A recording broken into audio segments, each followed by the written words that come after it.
you can't really say luxury is accessible. That's not true. Luxury is expensive. It's not necessarily accessible, but I wanted there to be a way to still enjoy luxury and to still consume luxury, whether you're able to shop for the handbags or whether you're kind of planning out what your first designer handbag is going to be, or whether you're just interested. I wanted there to be a place that offered all of it. Hi, and welcome to Handbag Designer 101, the podcast with your host, Emily Blumenthal, handbag industry expert and the handbag fairy godmother. Each week, we uncover the stories behind the handbags we love, from the iconic brands and top designers to the creativity, craftsmanship, and culture that define the handbag world. Whether you're a designer, collector, or simply passionate about handbags, this is your front row seat to it all.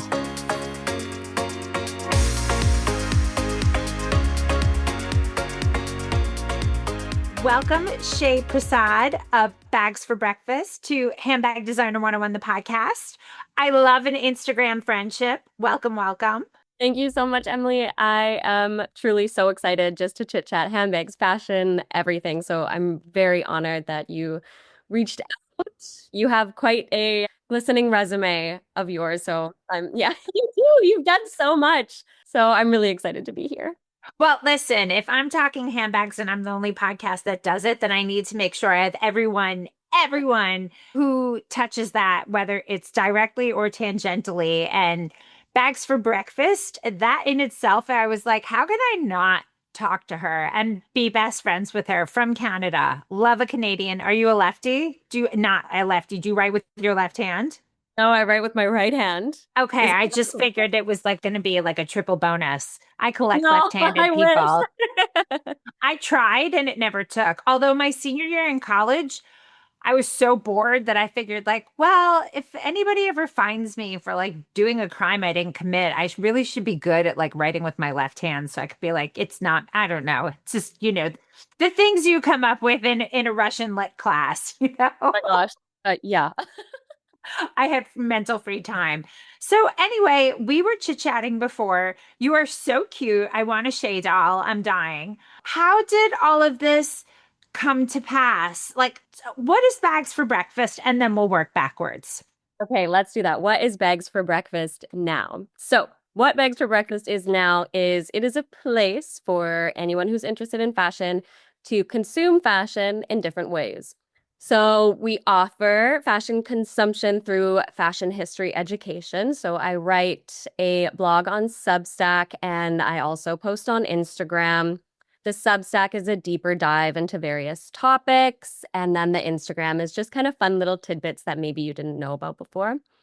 And then coming up on February 11th, we are launching our first collection of curated pre-loved designer handbags. So the whole idea for me was because you can't really say luxury is accessible. That's not true. Luxury is expensive. It's not necessarily accessible, but I wanted there to be a way to still enjoy luxury and to still consume luxury, whether you're able to shop for the handbags or whether you're kind of planning out what your first designer handbag is going to be, or whether you're just interested.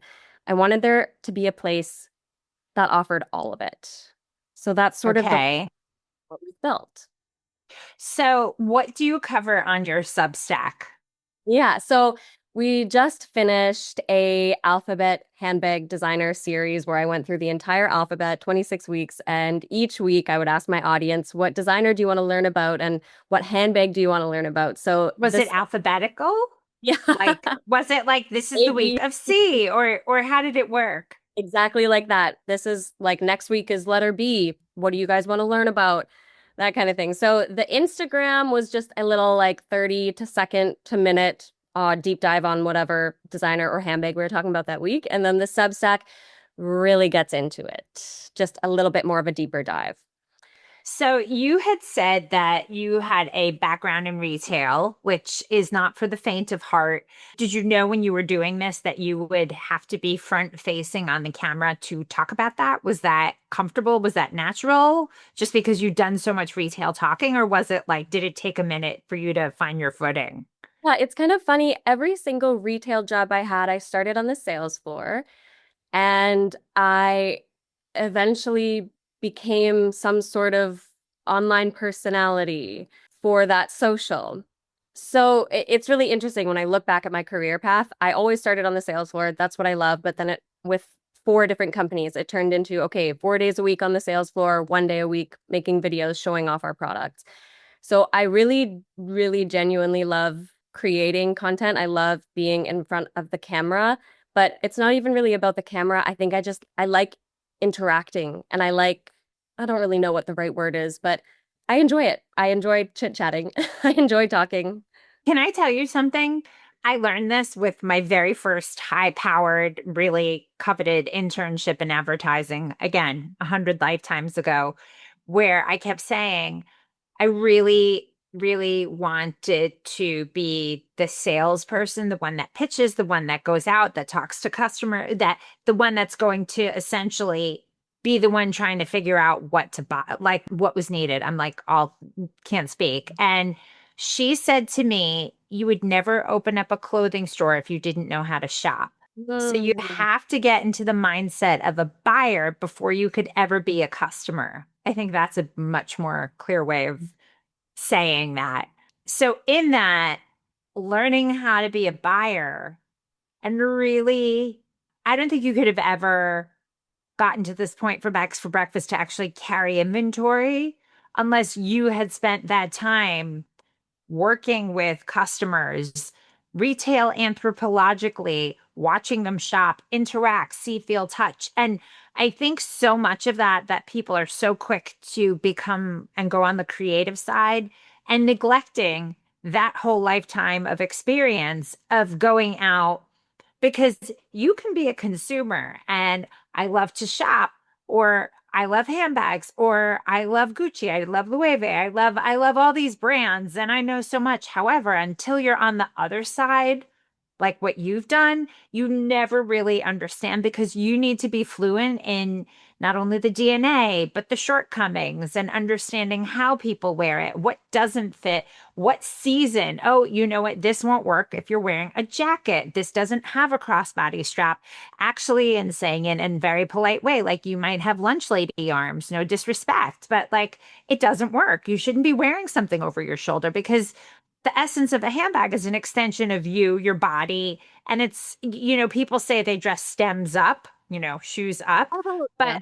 a lot of people, which I think your bag is incorporated into the whole essence of who you are for that moment and what brings you joy. So, unless you've had your experience, I think that would set you apart from many other people because you've had that. I'm sorry, I just rambled all that just to say what you did is probably right.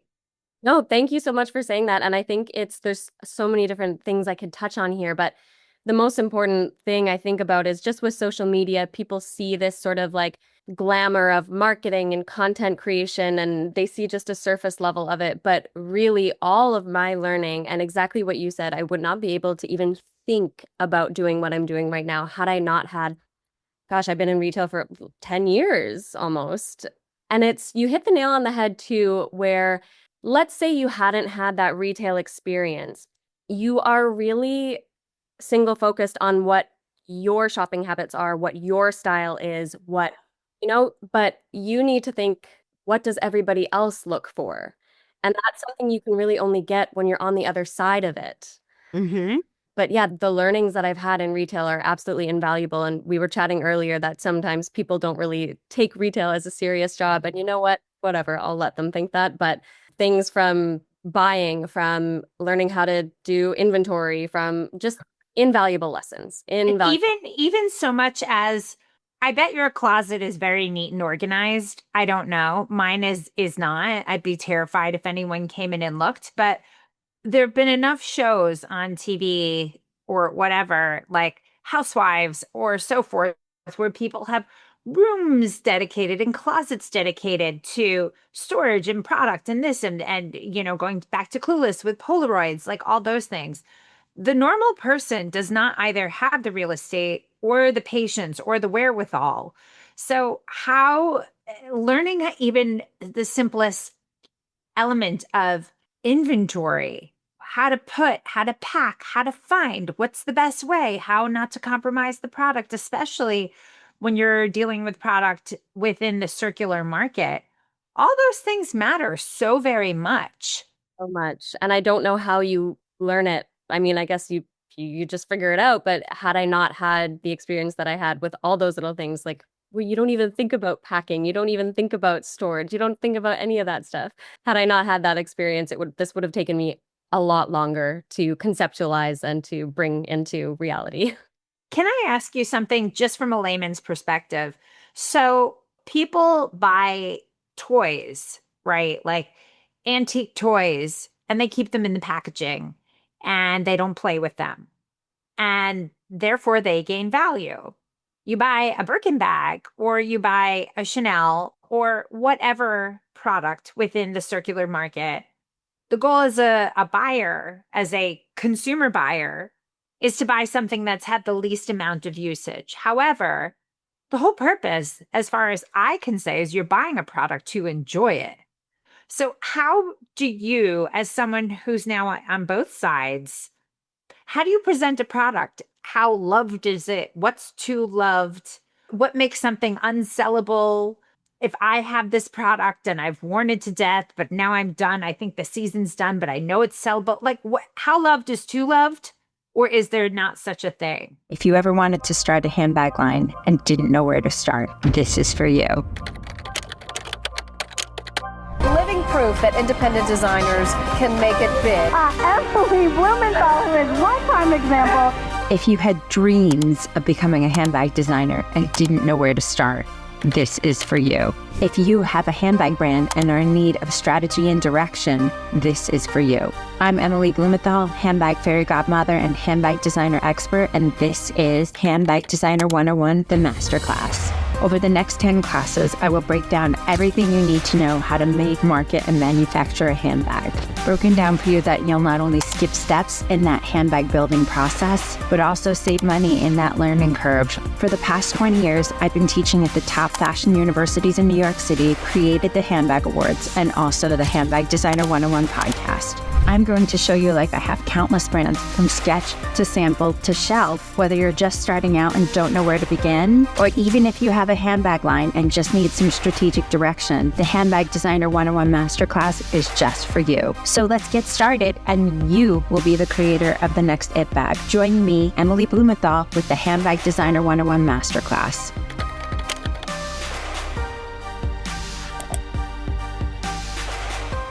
I think it's different for everybody. For me personally, when I'm shopping, not only for myself, but also for my brand, too loved does exist. And too loved to me means when the function of the bag is compromised. For example, maybe the strap is so worn where you're nervous that it's going to snap on your shoulder, or maybe the enclosure isn't working properly and it's really hard to get in and out of. When the function of the bag is compromised, that's when I think it is too loved.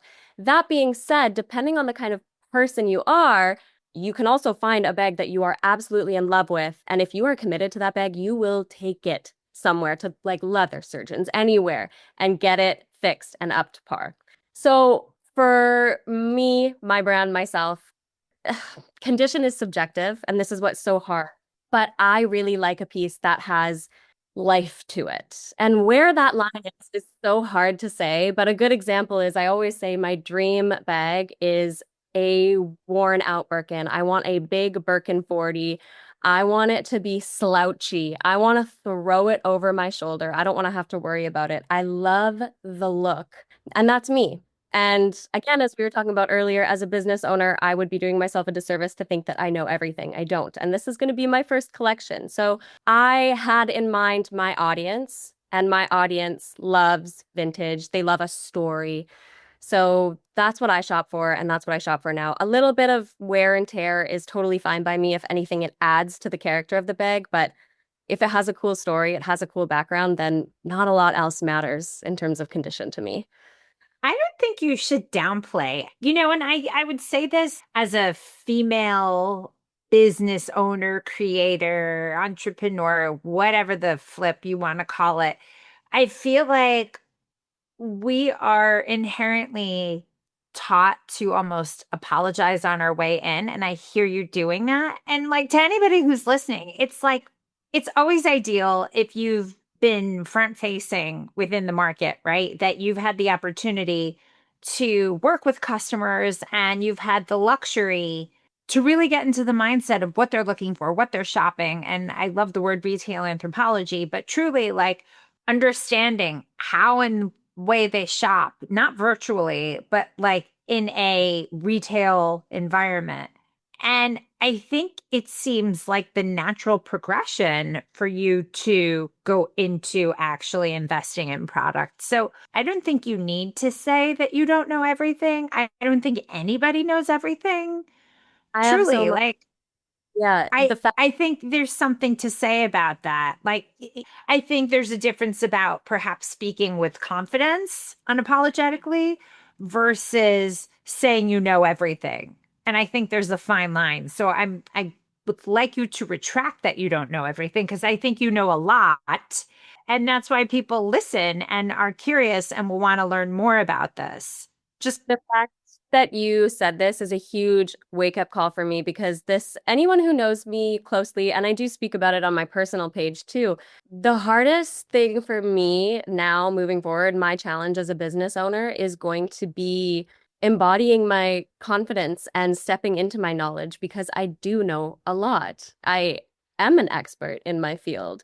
Saying I'm an expert doesn't mean that I know everything. You're right. But it has been such a tough journey for me to really speak about what I'm doing with confidence. A big portion of that is what we touched on earlier, the response I have from people when I say my work experience in retail. It's not really respected the same way.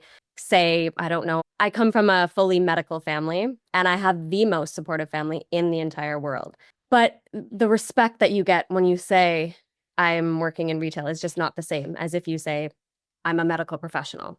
And yeah, that but I think that comes from how you grew up and the expectation of what you should be. So I think that's not a you thing, that's like the background thing. And like if you're growing up as a first generation immigrant family, the expectation is that you are going to do your family a solid and go into the responsible, you don't ever need to worry, your life will be better than mine. And to go into retail just seems antithetical to why someone would move continents, start over when you're being scrappy and cute, when they had to come here and just be scrappy and not have the opportunity to be cute and charming along the way. Oh, 100%. You hit the nail on the head. And like I said, I am very lucky because my family has been so supportive, but it's definitely eye-opening to hear you notice the way that I spoke with a lack of confidence. That's very eye-opening for me, and it's really important for me to hear. So What thank you. number child are you? Pardon? What number child are you? I'm the youngest. And of how many? Just one other. I just have two, my one sister. And is she a doctor, lawyer, something She responsible? is, oh gosh, she works in cancer research. Okay, so that makes sense. So you're the black sheep of two, but still did everything responsibly. I get it. I see you. And my older sister's a lawyer and follows, doesn't color out at the lines. You can't make jokes. Everything is taken literally. So when people say literal, that's what I mean. Like I'll say so. So I think kudos to you because you've always been working. And I think being on your feet, dealing with customers, it is just as hard, it's not as hard as cancer, let's be honest, but Yes. you're also It's dealing with, apples and oranges.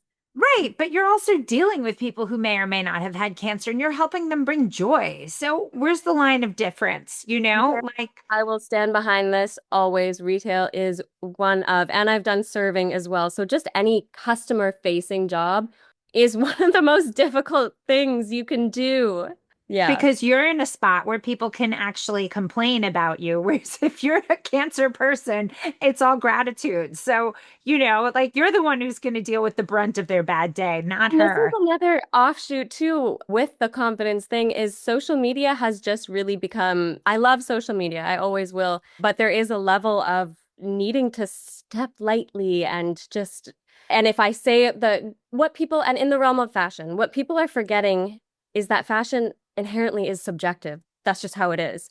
Yeah. And yet people are so easily offended, or they are so easily able to say you're wrong or your opinion is wrong. It's such a crazy time where I have such differing feelings of I love social media, and then I'm also afraid of social media because people have the power to say whatever. But just to bring it back to fashion is subjective, and people really forget about that. And people very much feel that they can say whatever they want to say on these platforms. And so that also has I make myself small almost, and I say I don't know everything because I don't want to get these rude comments. And it's like, that is just the reality of life. And that's the reality of being on these platforms. Gotta get used to. So talk about the product that you're selling. What is Bags for Breakfast going to have available for purchase? I'd love to learn more.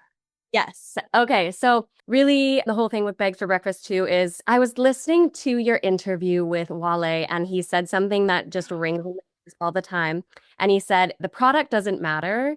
It's the story that matters. And I get chills as I say it because really, I can't explain it, Emily.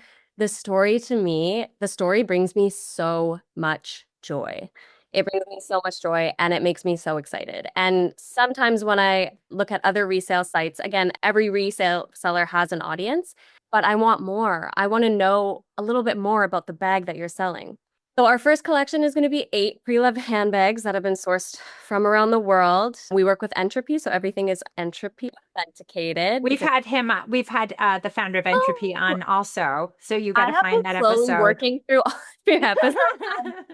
So pleasantly surprised by all of the people that you've had the pleasure to interview. It's amazing. But yeah, so every handbag, I think 6 out of the 8 of them are vintage, and then 2 of them are on the older side. But they're ones that I felt really excited about. And with every bag, I just do a little bit of a history deep dive. I want to know, what time period is this from, if I can, because it is very hard with vintage bags. I want to know who was the creative director of that time. I want to know what was going on in the world at that time. I'm really excited. I'm really, really excited about it. So every handbag I am going to start this week and lead up on our Instagram. Every handbag will have a little bit of a backstory. But when you go to actually shop the handbags, it has a story, and it has like its description and condition, all that kind of stuff. But the main part is it has its story. So you can learn a little bit about the life that it had, because sustainability is also really important to me. And I do find that when I know more about my pieces, I'm more likely to hang on to them for longer, and I'm more excited about them. It's not just another handbag that I'm adding to my closet. Like, oh, I need a pink handbag. I don't have any. Let me just go and find one. This is where you're going to go for your really intentional, really special pieces. And they're at various price points too. So I'm really excited to see what the response is, because I'm so excited about it. I started my Substack and I was really, really diligent and I was writing weekly and the whole thing. And then, like everything, it kind of fell by the wayside. And now I do it every couple weeks. Sometimes I do it once a month, and then I'll go back to doing it. It's ebbs and flows. But the history of the handbag, I did like a very, very, very extensive 4-part series of it. And it was the influence of technology within the history of the handbags for women, not men, and what the handbag represented, and like the origin of silhouettes. I could talk about that all day. Obsessed. It's so interesting. Oh my gosh. And I had a question once. Someone asked me why I don't speak more about contemporary. I heard you don't like the word emerging. I love I that. hate it. They already exist, yes. Contemporary designers, why I don't speak more about them. And I do. I love all handbags, but it's just not my niche. And the thing that's so interesting to me is the big fashion houses that I do talk about are the ones that have built this. Like, that is what the history and the backbones of this entire industry is built on. So that's what I'm interested in. This contemporary brand wouldn't be able to exist without the history of the fashion industry that started in like the 1800s, even like if we want to get super technical, even way before. So it's just so fascinating to me. And maybe one day I'll dip more into contemporary designers, but I want to know the why of everything. And it really does start with the history.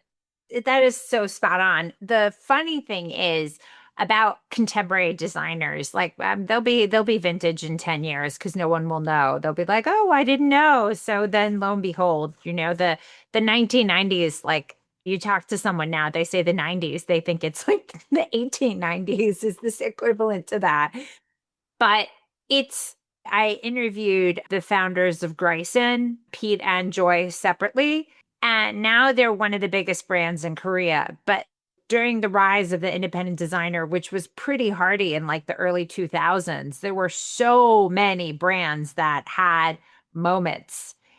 And you might not be, for example, hearing about Grayson now or Back Here now or B&D now. And so many of those brands were acquired because they reached a certain level and now poof, they're not here anymore. So everything has its time, everything has its day, but it doesn't mean that the origin of one won't impact the other, won't impact the other. And I totally agree with you on ensuring that there needs to be a why behind everything. Like even the evolution of certain kinds of zippers, the drop of a handbag, like the drop of a handbag from the shoulder to where the zipper part has evolved so much from on trend, it being on a shoulder, but the reality of the real customer will wear it as a crossbody, and understanding what this customer is putting in it and how and what they need it for will vary based on where they live, what their socioeconomic level is. Are they from tiny.usa that has a stop sign, a Walmart, a church, a school, and a bar versus someone who's metropolitan? Because so many designers, when they start, assume that they're all vintage Carrie Bradshaw. And the reality is they so are not. They definitely aren't. This makes me think of, I did an interview a couple weeks ago and they asked me about the everyday handbag, what I think if I were to recommend one everyday handbag, what would it be? And I said, well, I can't, because everyone's everyday is different. For me, I don't carry much with me. I don't need to. If it fits my cell phone, I'm done. But for someone who has kids or who is commuting or they have an office they're going to, like I'm at home. If I'm stepping out, it's for a dinner or to run some errands. But it just makes me think, yeah, there's so many factors behind the why. And I like learning about it. Oh my goodness. Shay, this has been a delight. I want to have you back because I want to hear the state of the union of Bags for Breakfast once you get going. How can we find you, follow you? And once this runs, it will probably be post-launch. So share all that info. So you can find us at www.bagsforbreakfast.co. And then on Instagram, you can find us at bags.for.breakfast. Oh, amazing. Thank you, Shay. Thank you so much, Emily. Thanks for listening. Don't forget to rate and review and follow us on every single platform at Handbag Designer. Thanks so much. See you next time.